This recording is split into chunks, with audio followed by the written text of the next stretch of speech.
Seguimos. Me gustaría en este momento anunciar a los protagonistas del siguiente panel. ¿Cómo va a afectar la inteligencia artificial a las universidades? Esto es importante. ¿Cómo están encarando el reto que supone esta inteligencia artificial desde la universidad? Para ello, me gustaría, para hablar de esta inteligencia artificial en la educación superior, me gustaría presentarles, tengo ya preparados, que estaban poniéndoles los micros, por ejemplo, a Sílvia Civera, que es directora de e-Learning Innovation Center de la Universitat Oberta de Cataluña. ¿Qué tal, Sílvia? Un aplauso para ella, por favor. Donde quieras. Tenemos a Faraón Llorens, que tiene el mejor nombre artístico que he escuchado en todo el año. Por aquí, Faraón, ¿cómo estás? Director de la Cátedra de Transformación Digital de la Universidad de Alicante. Un placer. Te pones ahí, ¿no? Yo me pongo ahí en el extremo, si te parece. Y tenemos también a Josep María Vilalta, secretario ejecutivo de la Asociación Catalana de Universidades Públicas. ¿Qué tal, cómo estás? Un aplauso también. ¿Y quién les va a moderar? Que, como sabéis, les nombramos los últimos, pero no por ello menos importantes. Puedes, por favor, ir pasando. Joaquín Rodríguez, director corporativo de Diseño, Innovación y Tecnología Educativa de IESEC, a quien dejo ya a los mandos de este panel. Muchísimas gracias. Buenos días a todos. ¿Me escucháis bien, verdad? Pues bienvenidos a la madre de todas las mesas redondas sobre inteligencia artificial. Yo les había pedido a la mesa anterior que lo hicieran lo peor posible para contrastar con nosotros y así que percibierais la calidad de nuestras intervenciones, pero han incumplido su palabra, así que haremos lo mejor posible, nos creceremos, ¿verdad? Y todo aquello que queríais saber sobre la inteligencia artificial y nunca os atrevisteis a preguntar, pues seréis satisfechos con esta, seguramente satisfechos con esta intervención. La inteligencia artificial no es nada nuevo. Carlos Santana ha aludido a ello. Alan Turing en los años 50, sabéis que descifró la máquina Enigma, y también se planteó un problema que nos ha tenido entretenidos a lo largo de todo el siglo XX y buena parte del XXI, que era saber si en algún momento las máquinas serían indistinguibles en sus respuestas de lo que un humano pudiera hacer. Eso que se llama el test de Turing nos ha venido ocupando todo este siglo y a día de hoy, efectivamente, casi llega a ser indistinguible. Nos encontramos en eso que algunos expertos llaman el punto de la singularidad, ¿no? Ese punto en el que quizá en algún momento las máquinas cobren conciencia de sí mismas y eso suponga una transformación radical, ¿no? Una cosa que no ha dicho Carlos Santana es que ya hay ChatGPT 4 que son capaces de autoejecutarse, son autónomos, son capaces de coger un programa, autoejecutarse y rectificar, o sea que están en el proceso de cobrar conciencia. Sin embargo, llevamos la inteligencia artificial, también lo hemos nombrado y somos completamente conscientes de ello, en nuestros bolsillos desde hace muchísimo tiempo. Tenemos plataformas que nos recomiendan qué escuchar, qué visualizar, qué ver, qué comprar. Por tanto, determinan de alguna manera nuestros gustos, nuestras opciones, conducen nuestros coches y ahora nos preocupamos porque efectivamente está afectando la educación. Y eso nos parece que es un salto mayor. Yo soy de los que creo que ChatGPT da la medida de la calidad del diseño de nuestro sistema educativo. Porque si nos empeñamos en conformarnos con la repetición, la evaluación sumativa, o con los test y la memorización, ChatGPT es el mejor de los alumnos. Sin embargo, si apostamos por un modelo pedagógico distinto y diseñamos tareas complejas basadas en problemas o en retos, ¿no? O en indagaciones, y si evaluamos formativamente a lo largo de todo el proceso de aprendizaje, ChatGPT se puede convertir en un asistente inteligente como otros asistentes, ¿no? En todo caso, yo creo que no cabe la menor duda que la inteligencia artificial va a influir impactará de manera extraordinariamente significativa en el sistema educativo, porque va a transformar por completo algunas de las cuestiones que nos planteamos habitualmente, ¿no? ¿Qué es lo que debemos aprender cuando ChatGPT es capaz de darnos esas respuestas? ¿Cómo debemos enseñar? ¿Cómo aprendemos, ¿no? ¿De qué manera tenemos que evaluar y de qué manera tenemos que acreditar las competencias que adquirimos? ¿Cuáles son los roles respectivos en este nuevo escenario de profesores y alumnos, ¿no? ¿Qué papel reservamos a algunas de las competencias que consideramos básicas, como la lectura, la aritmética, la programación? ¿Cuál es su papel? ¿O cuál es el rol que deberían jugar las mal llamadas competencias blandas, ¿no? Me estoy refiriendo a la creatividad, al pensamiento crítico, etcétera, etcétera.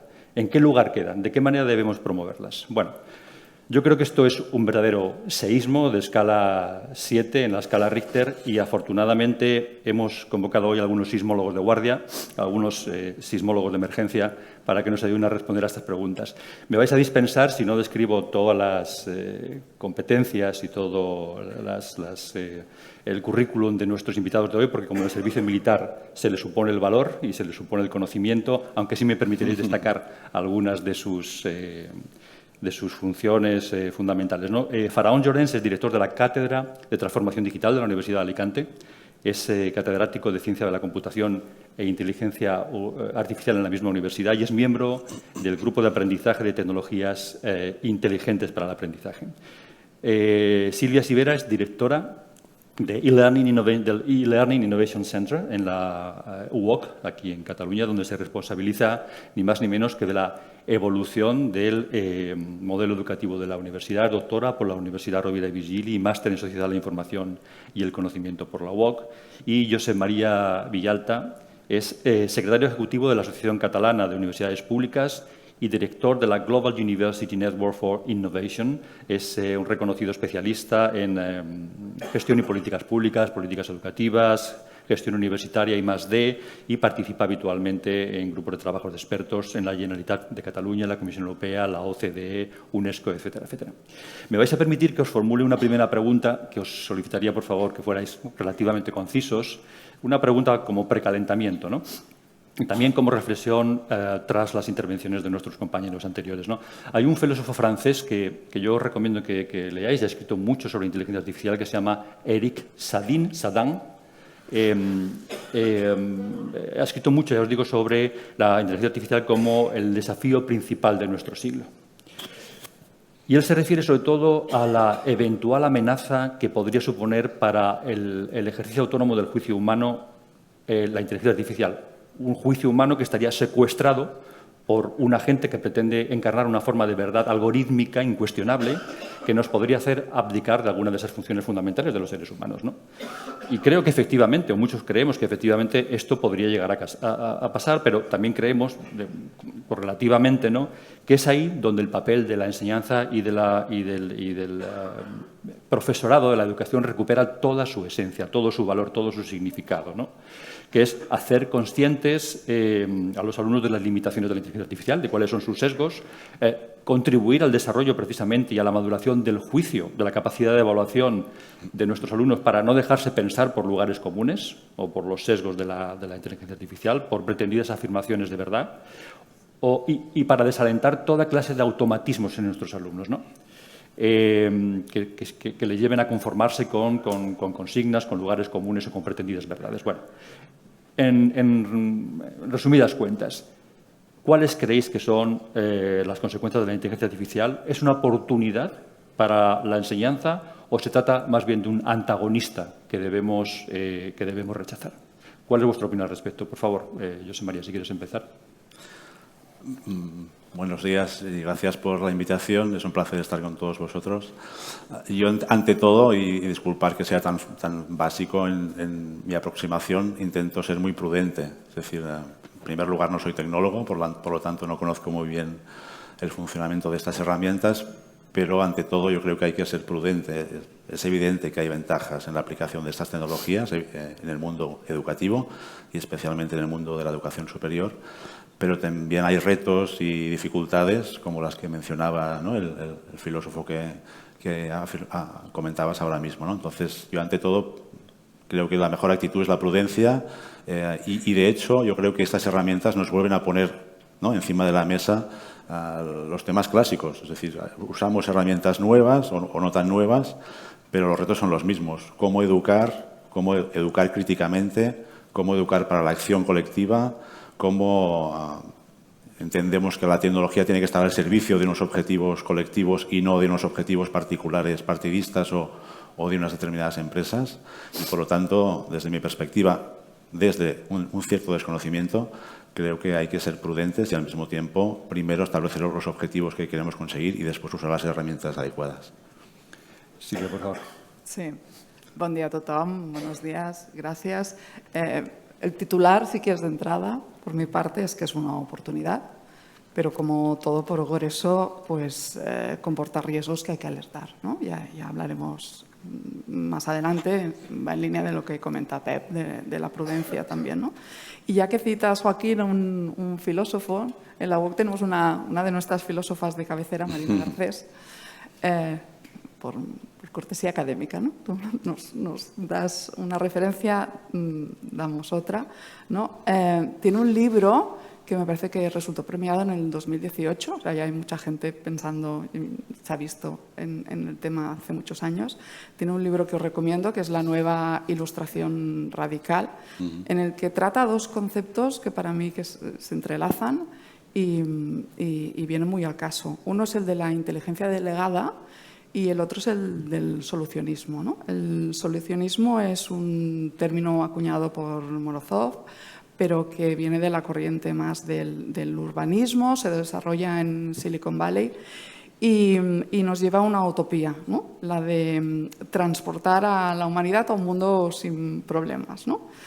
En este mundo los humanos pueden ser estúpidos porque ya tenemos máquinas, dispositivos que nos resuelvan problemas, ¿no?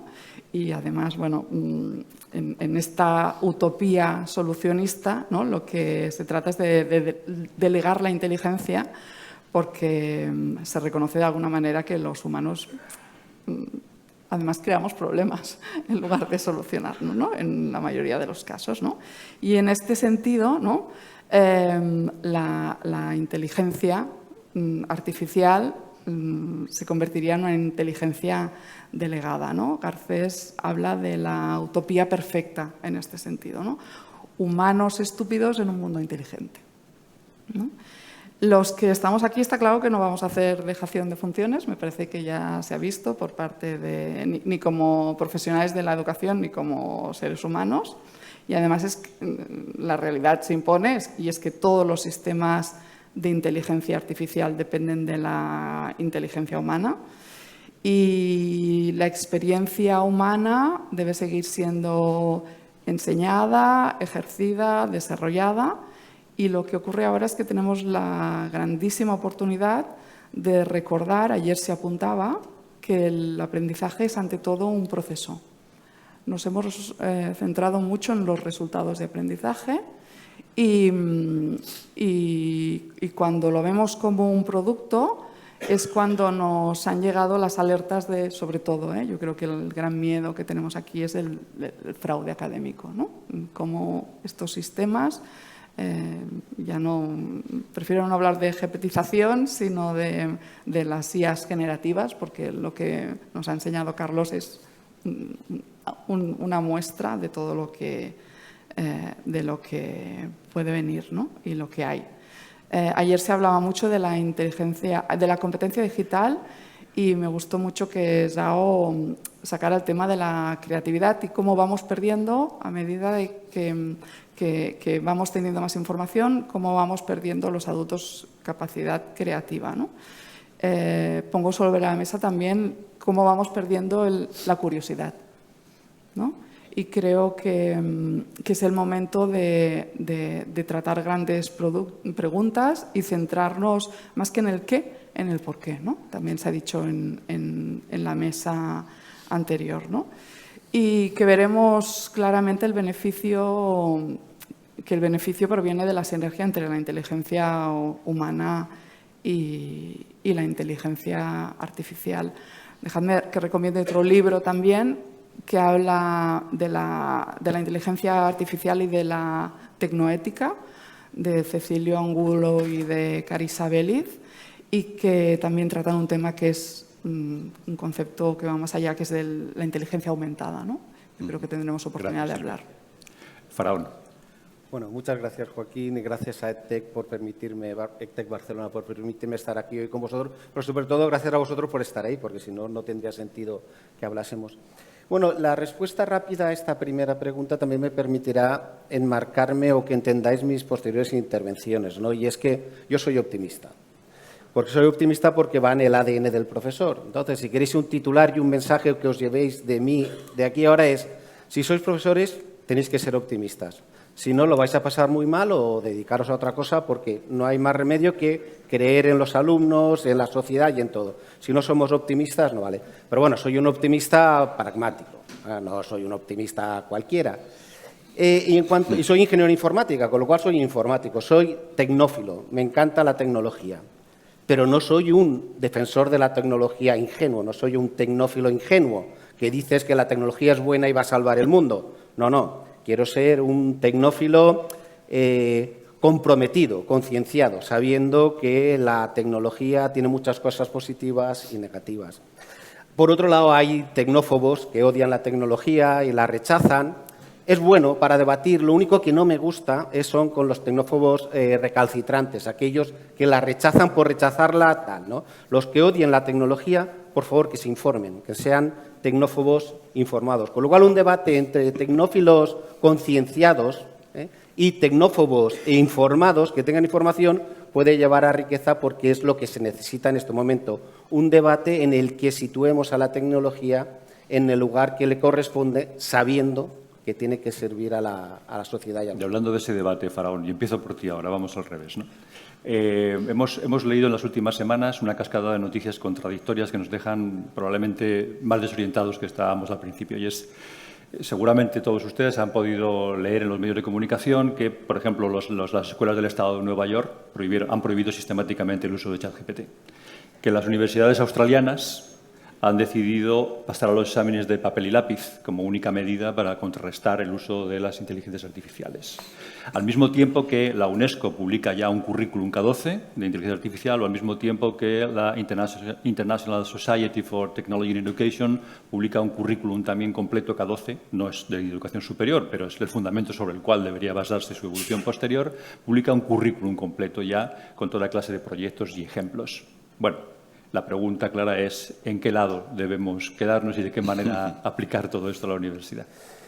A ver, bueno, voy a referirme a una cosa que he escrito para una revista. Esta Semana Santa y Semana Primera me he puesto a escribir todo lo que había leído, ¿no? Para una revista de divulgación, hipótesis de la Universidad de La Laguna que he titulado Educando Centauros Digitales. ¿De acuerdo? El tema centauro surgió en una conversación con Marc Allier, de la Politécnica de Cataluña.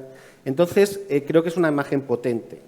Es decir, el mitad hombre, mitad caballo, que al final, juntado en un único elemento que tenía poderes sobrenaturales, tenía más fuerza que solo... Pero al final era una simplificación de un jinete a caballo, ¿no? Entonces, ahora tenemos que crear esos centauros digitales, que son personas que con la tecnología, con la inteligencia artificial, son más poderosos, más potentes que simplemente esos humanos. Porque si en el mundo de la tecnología tengo muchas dudas, porque esto cambia tan rápido que decirme, oye, predice algo de futuro, te equivocas seguro, ¿no? Y si metes a los humanos por medio, la educación, te equivocas segurísimo, ¿no? Entonces, no me gusta predecir, pero creo que hay algo que sí que podría decir.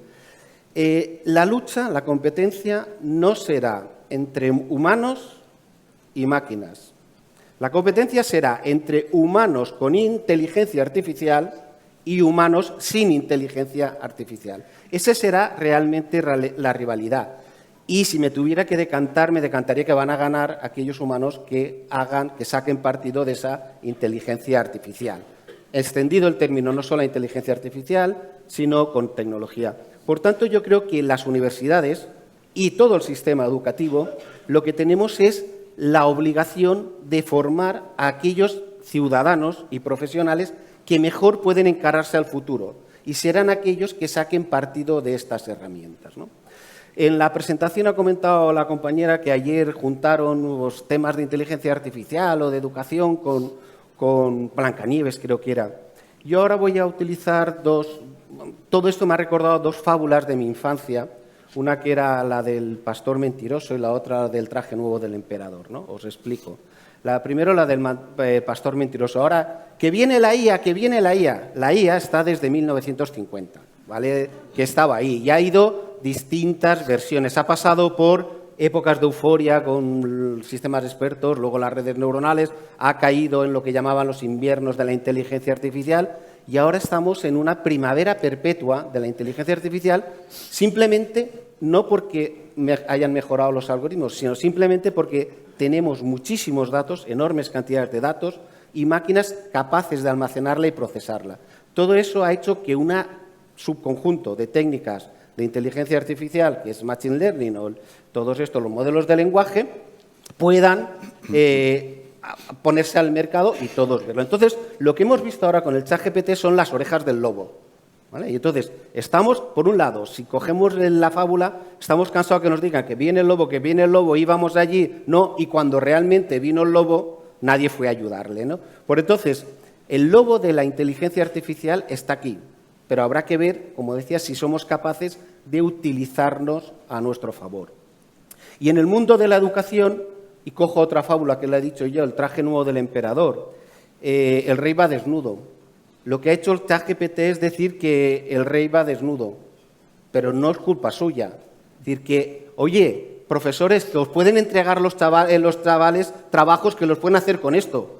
Pero el problema está en un sistema educativo, en qué tareas les pedíamos, en un sistema educativo que está diseñado para una época con escasez de información, en la que durante una etapa de tu vida ibas a donde estaba la información, tenías que desplazarte a donde estaba la información, las universidades, recogías todo el conocimiento disponible, casi todo el que existía, porque tampoco había tanto, y decías, el profesor, tú guárdatelo que en algún momento lo necesitarás. Este sistema creado ahí educativo, ahora estamos en un mundo, primero, en que hay sobreinformación. Por tanto, ya no es tanto tener que saber qué conocimiento hay, sino cuál es verdadero, cuál es falso y lo más peligroso, las medio-verdades, que son más peligrosas que las mentiras. Porque yo soy profesor de lógica, entonces siempre son las paradojas del mentiroso y tal. Yo, a uno que me diga siempre la verdad, fenomenal. Pero uno que me diga siempre mentiras, también, porque lo que me diga lo contrario. El problema es cuando no sabes si es verdad o mentira, ¿no? Ese es el verdadero problema, hablar con ese tipo de personas. Entonces, lo que está demostrando, ahora vamos a un mundo con sobreinformación, ya no hay escasez, y ya no vamos a buscarla para almacenarla, sino la tenemos bajo demanda en tiempo real. Por tanto, necesitamos sistemas educativos desde abajo hasta arriba, y sobre todo en la universidad, que formemos a un mundo con mucha información, sobreinformación, y que no tenemos que almacenarla para cuando la necesitemos, sino que tenemos que poder acudir a ella cuando la necesitemos, cuando la queramos. Gracias, Fran. Silvia, uno de los debates que en los últimos 2-3 años ha tenido lugar en la academia es el de se llama plataformización, ¿no? Podemos encontrar muchos artículos en torno a eso y es, digamos, el secuestro que las grandes multinacionales, estamos en un entorno muy sensible, estamos en un clúster de empresas de tecnología educativa, pero hay que aludir a ello, ¿no? Porque la academia es muy sensible a este asunto. La rectora de la Universidad de Ámsterdam incluso firmó un manifiesto europeo en el que reclamaba que las universidades se hicieran cargo de esas tecnologías, ¿no? Y porque los entornos de aprendizaje estaban siendo, digamos, secuestrados por las grandes multinacionales. Y esto se agrava aún más, porque ahora la tecnología va a estar embebida dentro de esas plataformas. Se ha aludido de pasada que Microsoft, por ejemplo, ya ha integrado Copilot dentro de, se llama así la tecnología, dentro de sus suites ofimáticas y dentro de poco, no demasiado tiempo, estará a disposición de todos nosotros en nuestros dispositivos móviles. Claro, la academia dice no deberíamos apostar por modelos de open source completamente abiertos donde conociéramos de qué manera está entrenado ese algoritmo y, por tanto, pudiéramos en la medida de lo posible evitar los sesgos que no conocemos porque no sabemos cómo ha sido entrenado GPT-4, no tenemos la más mínima idea de cómo ha sido entrenado. Y la pregunta es, ¿cabe algún modelo de innovación en el que, sin rechazar en ningún caso la participación de la industria, podamos agregar la participación de la academia, la administración y, sobre todo y fundamentalmente, la sociedad? Sí, yo creo que estamos, y estos 2 días lo estamos viendo y comprobando, que el modelo de la triple hélice se está dando ya, ¿no? La colaboración entre las universidades por la parte del conocimiento, de las administraciones públicas y del mundo de la empresa, por el clúster, pero evolucionamos y necesitamos pasar al modelo de la cuádruple hélice y aquí contamos con la ciudadanía. El panel siguiente veremos a estudiantes, son una parte fundamental, esto no lo podemos hacer solos y efectivamente tenemos que saber y tenemos que transparentar en la medida de lo posible de dónde salen esos datos, quién gobierna esos datos, pero la colaboración es indispensable.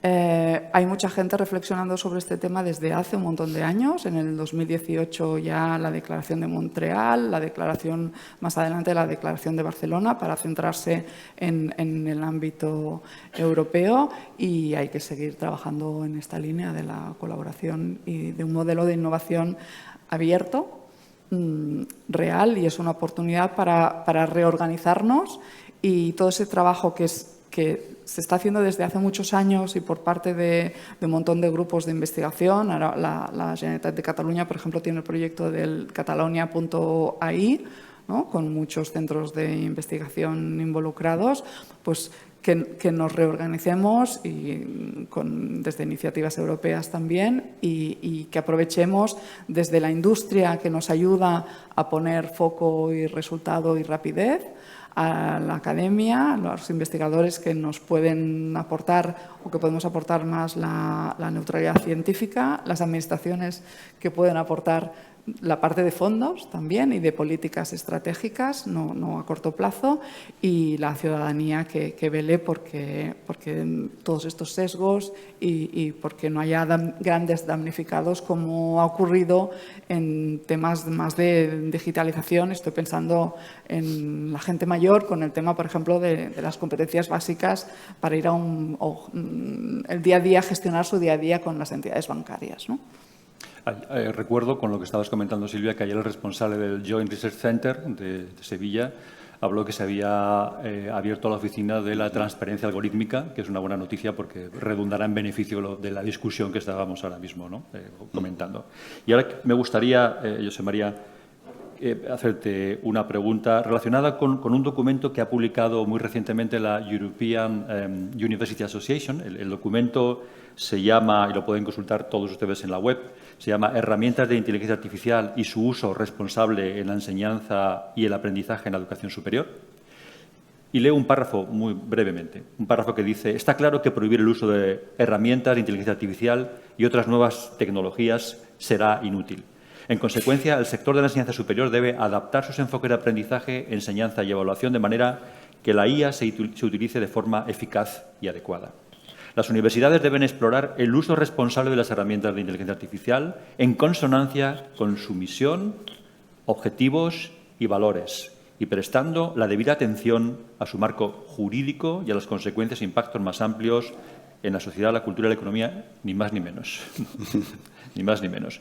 Todo esto, José María, desde tu experiencia, ¿cómo se puede realmente incorporar al trabajo y a los objetivos de la universidad? Yo haría como dos apartados, ¿no? Uno que es más estrictamente sobre el ámbito de la formación, ¿no?, y la docencia universitaria, y otro más genérico sobre el papel de la universidad en la sociedad, ¿no? Y en el que por lo que respecta al tema de la formación, ¿no?, y la docencia, que nos ocupa más en este congreso, estoy totalmente de acuerdo con lo que afirmaba Faraó hace un momento, ¿no? Es decir, el problema ya lo tenemos sobre la mesa. Las tecnologías ya hace años que se están desarrollando. No es una tecnología nueva que viene de nuevo, sino que se va desarrollando a lo largo de muchos decenios. Pero el mundo de la educación superior, yo creo que es extensible a todas las etapas educativas, y hoy tenemos muchísima gente de otras etapas no universitarias, es el reto de repensar la función docente y la función educativa. Y este reto ya lo teníamos antes de que apareciese una tecnología u otra. Estoy totalmente de acuerdo con lo que dice Faraó. Por lo tanto, tenemos que abordar esta problemática, y ya lo estamos abordando en muchos casos, usando también la tecnología para un buen uso, ¿no? Estoy de acuerdo también con él, ¿no? Entonces, tenemos que repensar cómo formamos, bajo qué paradigmas, en qué materias principales, en qué competencias, en un compromiso ético social, en un análisis crítico del mundo. En eso es lo que tenemos que educar, y no en la información que, como bien dices, ya la tenemos disponible en abierto en cualquier dispositivo, ¿no? Claro, eso decirlo es muy fácil y hacerlo es muy complejo, ¿no? Entre otras cosas porque tenemos una plantilla docente, en el caso de las universidades, para poner nuestro caso, pues que es la que es. Entonces, es complicado hacer una transformación tan radical, usar nuevas tecnologías con personas que nos han formado en su etapa previa, en su etapa de formación inicial con estas herramientas, ¿no? Esto por lo que hace al aspecto de la docencia y la formación, de forma muy genérica, perdona que sea tan simple. Pero también yo creo que la universidad tiene otra función.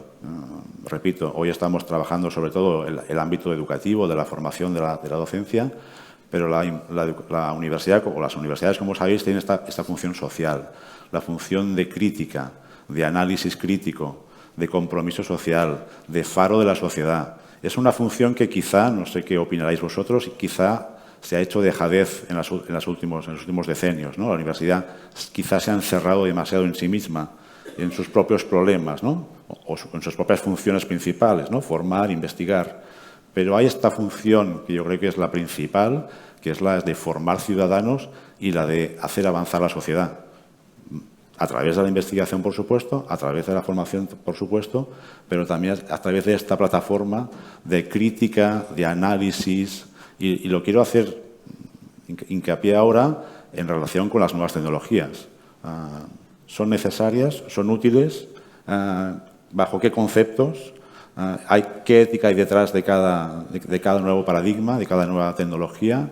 ¿Cómo deben usarse las tecnologías? Yo estoy, en principio, en contra de las prohibiciones, pero hay que saber muy bien cómo podemos usar estas tecnologías y si realmente van a favorecer a unos pocos o van a ser herramientas para todos, como antes se decía, para la equidad, para el progreso de la sociedad y no para el beneficio de unos pocos, sean unas empresas, sean unos gobiernos determinados. Gracias, José María. No sé si habréis visto en las últimas semanas algunos vídeos de entrevistas a Elon Musk, uno de los inversores de OpenAI, y a Sam Altman, que es el CEO, y esos vídeos ponen los pelos de punta, porque ellos mismos no son conscientes de la propia evolución de la inteligencia artificial. Ellos mismos abogan por ponerle coto, a menos momentáneo, a su desarrollo. Claro, la UNESCO el pasado 30 de marzo, a raíz de, no sé si de esos vídeos, pero sí de ese manifiesto que han firmado 1000 profesionales y científicos, ¿no? La UNESCO publicó el 30 de marzo de este año un comunicado que se llama, apelando a que todo el mundo lo siguiese, que se llama Recomendación sobre la ética de la inteligencia artificial. Faraón, esta pregunta va para ti. Y entre esas recomendaciones encontramos varias, entre ellas la de la vigilancia sobre la discriminación y los estereotipos, incluida la cuestión, claro, fundamentalmente de la desigualdad de género, que los tiene ese sesgo, ¿no? La lucha contra la desinformación, los deepfake, etcétera, etcétera. El derecho a la intimidad, todo lo que hemos hablado antes de cuestiones de protección de datos, etcétera, etcétera, y derechos humanos y medioambientales. En la mesa anterior, una de las compañeras que intervenía apelaba constantemente, ¿no?, a esa dimensión ética y equitativa del uso de la inteligencia artificial. Por tanto, Faraón, ¿qué papel deberían jugar ahí las universidades abrazando ese compromiso ético y cívico con la inteligencia artificial? Vale, bueno, me voy cojo los nombres que has sacado antes de contestar la pregunta, los nombres que has puesto, que has dicho ahí, y ese de que paren. Escribiendo estos días ponía, paren las máquinas, ¿os acordáis? Eso eran las rotativas cuando estaba la prensa, pero es que en tecnología estaríamos continuamente diciendo, paren las máquinas, porque cuando estás haciendo sobre una cosa, tendrías que pararlas, ¿no?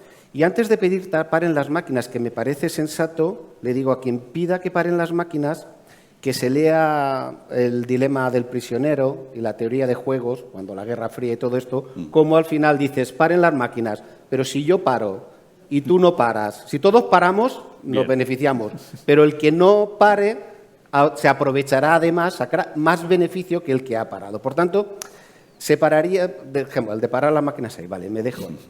La pregunta me parece muy interesante, además muy acertada, porque yo mismo este verano llegué a una conclusión de ese tipo, ¿no? Escribí este verano, analicé sobre el metaverso. Hace un año no hablábamos de inteligencia artificial.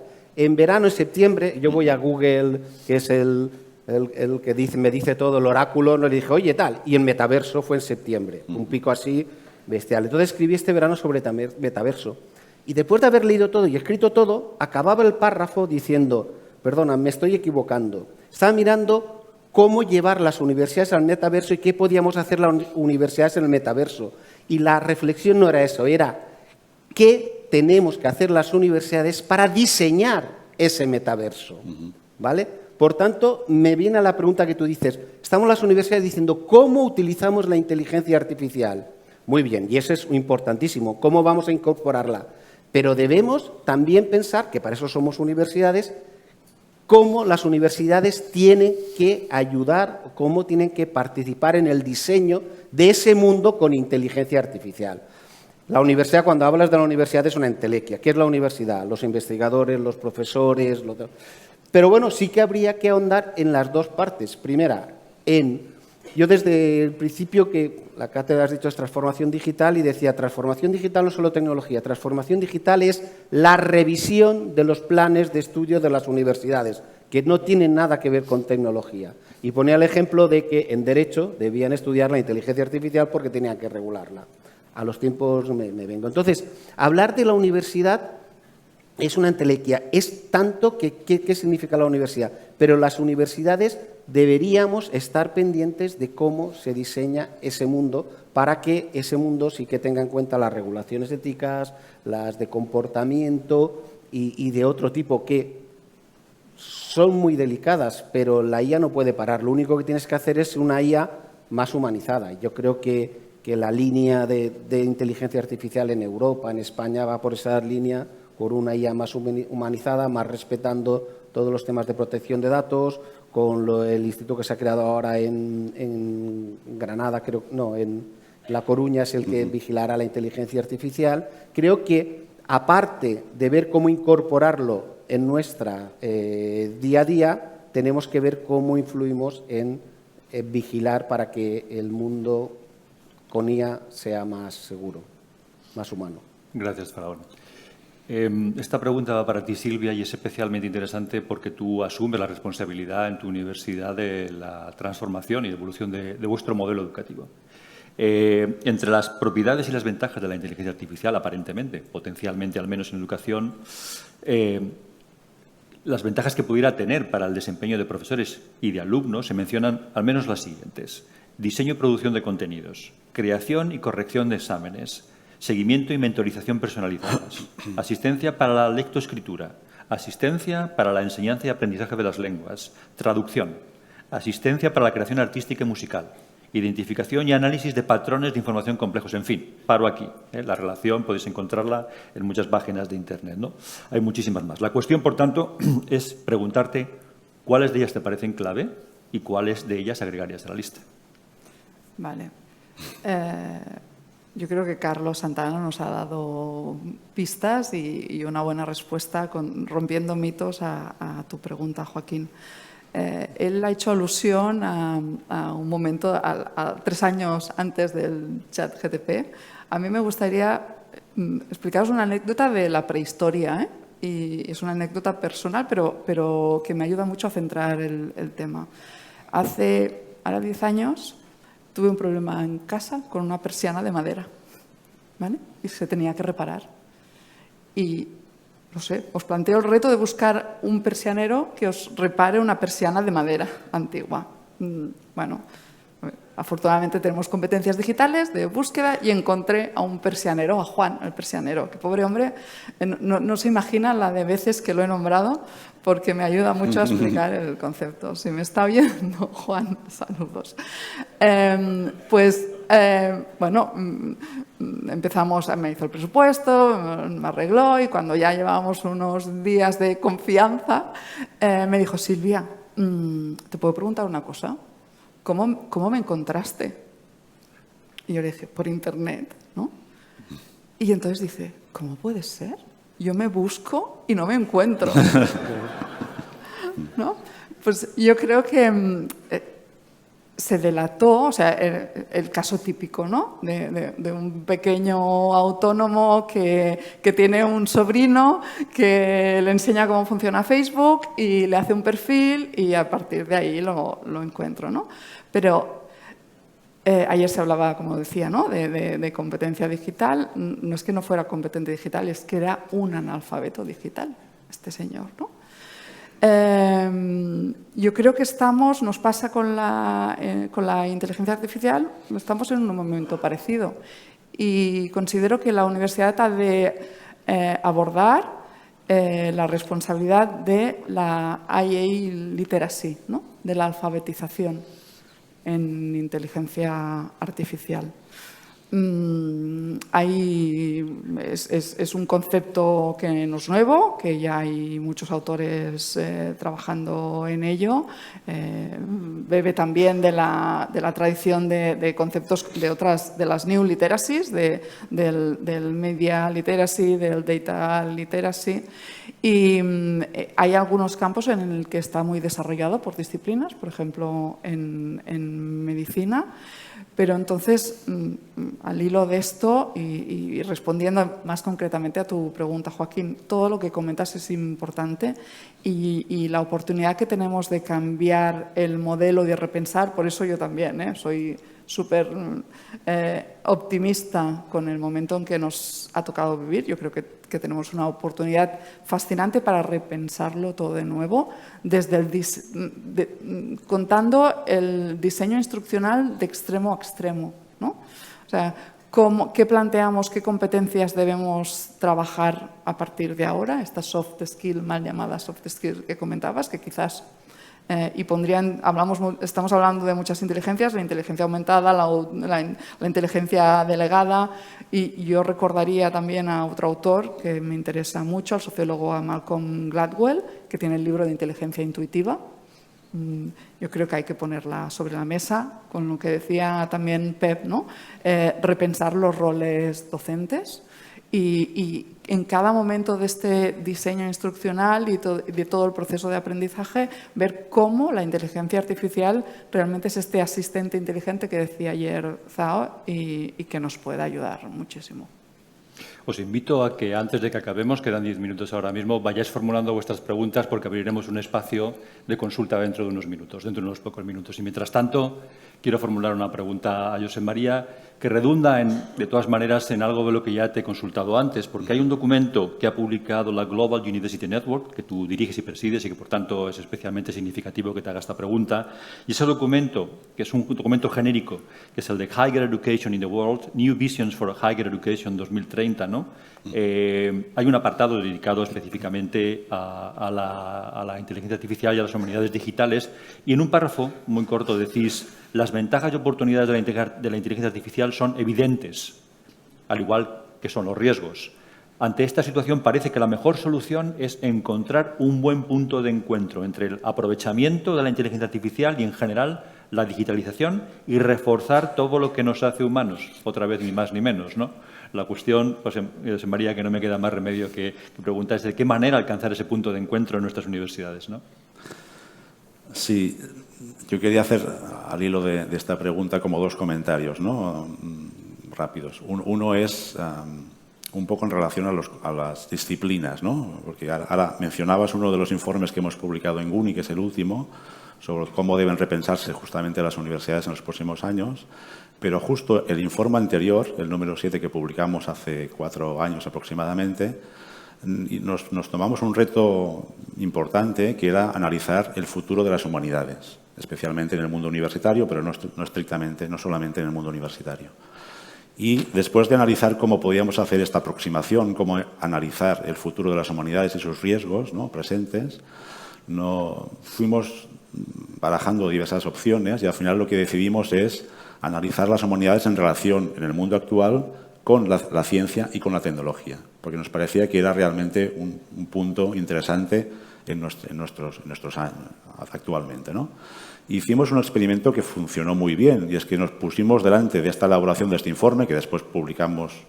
Participaron, creo que, más de 90 personas de todo el mundo, pero los 3 coordinadores, que eran coordinadores de aquí, eran una humanista, justamente Marina Garcés, de la UOC, un tecnólogo, Josep Casanovas, de la UPC, tecnólogo, y un científico que era David Bueno, que es, ya lo conocéis, neurocientífico.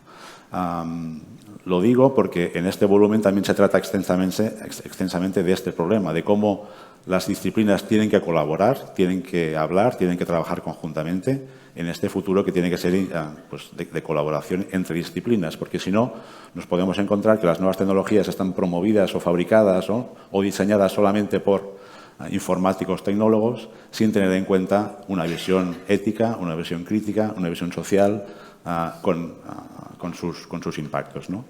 Y en segundo lugar, y para acabar, la ciencia también tiene que recaer no solamente en los científicos, es decir, la ciencia también tiene que estar participada por la sociedad. La ciudadanía también tiene que poder participar en el diseño de la ciencia, en la opinión sobre los resultados de la ciencia, en lo que ahora se denomina la ciencia ciudadana, ¿no? Y este comentario también lo refiero a la tecnología. La ciudadanía tiene que participar en los procesos, en el diseño, en la evaluación, en la crítica, en cómo gobernar esta tecnología. Porque si solo lo gobierna una empresa o solo lo gobierna un Estado, pues los peligros son evidentes, ¿no? Entonces, la ciencia al servicio de la sociedad, no solamente los científicos, sino la sociedad en general tiene que participar en la ciencia y en la tecnología. Voy a formularos una última pregunta para los tres, que os ruego que sea lo más sintética posible, porque tenemos por lo menos ahora mismo 3 preguntas del público y para atender a todo el mundo. Hay un artículo muy reciente de la revista Science que sí me gustaría sacar a colación, porque no solamente alude a la práctica científica, sino creo que alude a las cuestiones fundamentales que nos preocupan a todos y que han salido ya, que se han puesto aquí encima de la mesa, ¿no? Ese artículo, que podéis encontrar en la web, se llama ChatGPT 5 Priorities for Research, 5 prioridades, ¿no?, para la investigación. Aboga porque los científicos, para empezar, mantengan, digamos, la potestad de la evaluación de los resultados, que es a lo que hemos apelado continuamente. No podemos aplicar de la función de razonamiento ni de juicio, ¿no? Ni de evaluación. En este caso lo hacen para los científicos. Por otra parte, para que asuman plenamente las responsabilidades derivadas, ¿no?, de las soluciones que la inteligencia artificial les propone. Imaginemos un cirujano, ¿no?, que consulta a la inteligencia artificial y consulta unas radiografías y le dice que es un tumor y luego no lo es. ¿Quién asume la responsabilidad? ¿La inteligencia artificial, el diseñador de la inteligencia artificial o el médico? Es decir, aboga porque sean los científicos quienes asuman la responsabilidad plena de eso. También por el uso, digamos, de los modelos abiertos de datos, lo que hemos del open source, que seamos capaces de entrenar nosotros, de diseñar, de intervenir en el proceso de diseño de los algoritmos, cosa que no es nada sencilla, pero que luego deberíamos aspirar a que sucediese, ¿no? Bueno, estos son, digamos, algunos de los imperativos a los que nos invita la revista Science. Pero yo creo que son extensibles, como os digo, a todos, a la práctica de las universidades, de los estudiantes y de los profesores. Bueno, me gustaría, si os parece, que comentáramos estos 3 puntos, ¿no? Responsabilidad, evaluación y modelos abiertos y participación ciudadana. ¿Os parecen adecuados? ¿Os parece que deberíamos añadir alguna otra cosa? Sí, yo añadiría uno. No voy a decirlo de primera, sino voy a llevar ahí. Porque ha comentado Carlos que el ChatGPT ha pasado el test de Turing, ¿vale? Pero yo entonces le he pasado también el test de Faraón Llorens como padre, ¿no? El test de Faraón Llorens padres, todos los discursos que les daba a mis hijos educándolos. Y había dos frases que les decía muchas veces, y ya son mayores, con lo cual hace muchos años que la vengo diciendo, ¿no? La primera es que mis padres me enseñaron, y mi padre me decía mucho, que de lo que escuchara no me creyera nada y de lo que viera la mitad. Y yo a mis hijos les digo, de lo que escuches no te creas nada y de lo que veas tampoco. ¿Vale? En el mundo digital no te puedes creer nada. La segunda frase que les decía mucho es que una mentira echa por el suelo todas las verdades, ¿no? Entonces, por ejemplo, ChatGPT es fantástico, pero de cuando en cuando me contestará una mentira. Entonces, me vale para una conversación, me vale, pero para el mundo, o lo de las imágenes de no creértelo. Entonces, la que añadiría es la confianza. Y creo que atacar la confianza es un pilar de la sociedad. ¿Por qué estamos sentados? Yo voy conduciendo por una carretera porque confío que el que viene de cara mantendrá su carril y yo el mío. Entonces, si empezamos, yo soy muy escéptico, pero sé que eso no es bueno. Si todos perdemos la confianza, si dudamos de las cosas, será muy mal que sigamos estando juntos. Entonces, confianza. Silvia. Sí, yo creo que es un tema muy importante el de generar esta confianza en la herramienta, ¿no? Y esto nos tiene que ayudar también la parte regulatoria, ¿no? Y el tema que os comentaba al principio también de la tecnoética, igual que en los centros universitarios, en las facultades, hay bueno, comités de ética, evidentemente, para investigación, pero unidades de bioética, por ejemplo, pues la tecnoética para mí es fundamental. Sobre lo que comentabas, Joaquín, ¿no? del margen de error, ¿no? y en pruebas médicas, por ejemplo, hay estudios ya cuantificados que están demostrando que, por ejemplo, un médico, la inteligencia humana puede cometer un error en un diagnóstico en un diferencial de un 3,4%. Esto en Deep Learning, en una máquina, puede cometer el error, sube al 7,5%, pero cuando se combinan las dos inteligencias baja drásticamente al 0,52%. O sea, ya tenemos pruebas de esto. José María, por favor, muy rápidamente, nos queda un minuto. Sí, simplemente, finalmente, a pesar de todo, optimista y reivindicando este papel de la universidad, ¿no? como faro de la sociedad, que debemos usarla al máximo, que la propia universidad tiene que postularse para hacer esta aportación en esta época específica a la sociedad y a la humanidad, y por lo tanto usar la tecnología para el uso de los humanos y de lo social, ¿no? Una pregunta del público os voy a plantear. Había 3 preguntas, pero no nos va a dar tiempo, y es, ¿se ha tenido en cuenta en algún momento, ¿no?, los principios de accesibilidad y diseño universal? ¿Esto realmente veremos modelos más inclusivos en el futuro? En las declaraciones de Montreal y en Barcelona ya se preveía todo esto, o sea que la intención está, ¿vale? Hay estudios también que parece que evidencian que los sesgos se solidifican con la inteligencia artificial, pero bueno, porque eso nos basamos en información del pasado. Y la información del pasado, bueno, y el caso de Amazon, ¿no?, de cómo reclutaba cómo estaba la máquina de reclutamiento de Amazon con inteligencia artificial, cómo estaba perpetuando la discriminación por género. Bueno, estamos ya en 0 segundos, por tanto, si me permitís sintetizar, me tomo 10 segundos de síntesis nada más.